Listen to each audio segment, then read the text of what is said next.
तो ये है हमारे पास नीट 2026 का एक क्वेश्चन और इसी चैप्टर से है। कौन से चैप्टर से है? ड्यूल नेचर से।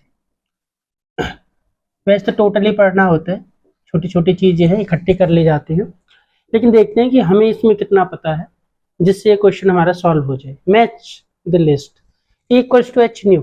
किसकी एनर्जी है? फोटोन की एनर्जी है, तो एनर्जी ऑफ फोटोन सीधा सीधा मैच हो गया।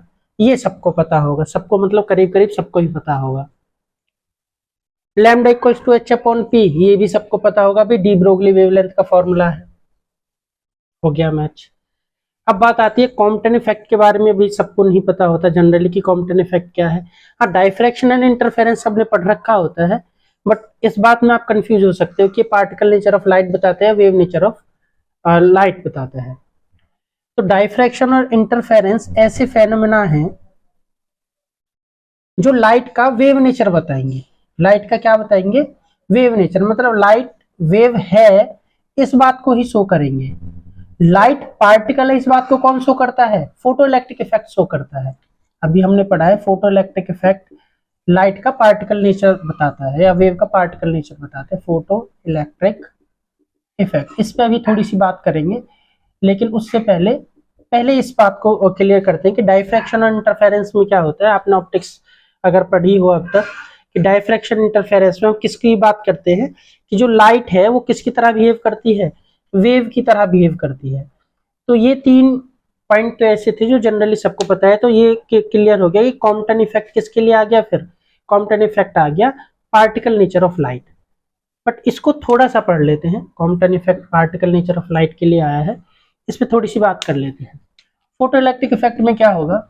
एक फोटोन आएगा इक्वल्स टू एच न्यू। यहाँ से इलेक्ट्रॉन को निकालने के लिए ई नॉट एनर्जी मतलब वर्क फंक्शन देगा, और यहाँ इलेक्ट्रॉन की कुछ काइनेटिक एनर्जी होगी। फोटोन कहाँ है? अब फिलहाल निकलने के बाद फोटोन कहाँ गया? फोटोन पूरी तरह से एब्जॉर्ब हो गया। फोटो इलेक्ट्रिक इफेक्ट में फोटोन पूरी तरह से एब्जॉर्ब हो गया। कॉम्पटन इफेक्ट इससे नेक्स्ट है। वैसे जनरली बीएससी में इसके बारे में कोर कॉन्सेप्ट पढ़ते हैं, इसके डेरिवेशंस करते हैं। फिलहाल 12th में ये उस लेवल पे है ही नहीं, बाकी ये थियोरेटिकल लेवल पे क्वेश्चन, तो इसको बात कर लेते हैं। कॉम्पटन इफेक्ट में क्या है? कॉम्पटन इफेक्ट में फोटोन आएगा equals to H nu, electron को निकाल देगा, इलेक्ट्रॉन निकल गया अभी, और फोटोन भी निकल जाएगा। लेस एनर्जी के साथ। फोटोन आया, फोटोन ने इलेक्ट्रॉन को निकाला और फोटोन भी निकल गया लेस एनर्जी के साथ। कुछ एनर्जी इसको दे दी जितनी इसको चाहिए थी। यहाँ पे ऐसा नहीं होता, यहाँ पे फोटोन आएगा पूरी तरह से एब्जॉर्ब हो जाएगा और इलेक्ट्रॉन निकलेगा उसकी काइनेटिक एनर्जी को लेकर। कुछ एनर्जी है यूज हो जाती है उसको निकालने में। तो यहाँ पे जो निकालने में यूज होने वाली एनर्जी उसका कॉन्सेप्ट नहीं है। यहाँ पे कॉन्सेप्ट है कि फोटोन आया, इलेक्ट्रॉन को निकाला और खुद भी निकल गया विद लेस एनर्जी। लेकिन ये दोनों ही क्या प्रूव करते हैं? दोनों ही प्रूव करते हैं पार्टिकल नेचर ऑफ लाइट, कि लाइट एक पार्टिकल की तरह बिहेव करती है।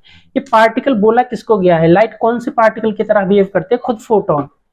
लाइट जो है छोटे छोटे फोटोन से मिलके बनी होती है, और फोटोन की जो टकराने वाली बात है कि फोटोन इलेक्ट्रॉन से टकराए उसको निकाल दिया, एब्जॉर्ब करने वाली बात है, इसी को हम बोलते हैं कि इसका पार्टिकल नेचर है। जैसे दो पार्टिकल आपस में टकराए तो अपनी एनर्जी ट्रांसफर कर देते हैं। ठीक है, तो ये क्वेश्चन जो है ये हमारा आपका मैचिंग द क्वेश्चन आपका सॉल्व हो गया। अब करेंगे नेक्स्ट क्वेश्चन।